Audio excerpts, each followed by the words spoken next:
今日嘅經文係講述耶穌復活之後喺加里肋亞嘅一座山上面，向11位門徒顯現，並且向佢哋頒布咗著名嘅大使命。你又知唔知係乜嘢係大使命呢？依家就重溫一下馬竇福音第28章16至20節嘅記載先。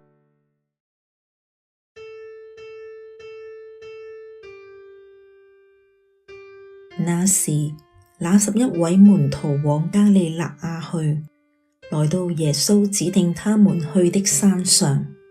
他們看見了耶穌，就朝拜他。但有些人仍在懷疑。耶穌上前來，對他們說：天上地下的一切權柄已交給了我，所以你們去吧，使所有的民族成為門徒，因父及子及聖神的名給他們受洗，教導他們遵守我吩咐你們的一切。看，我永遠與你們同在，直到世界的終結。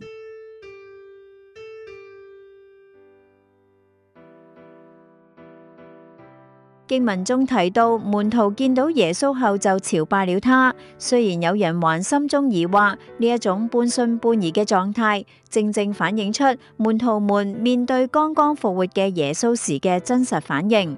唔知道你依家仲有冇呢種心態呢？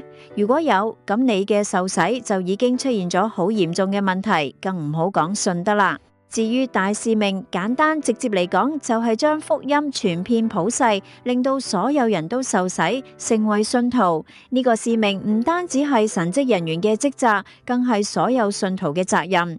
所以我哋要盡力向世界見證耶穌嘅愛與救贖。而呢個頻道就係想做到呢樣嘢。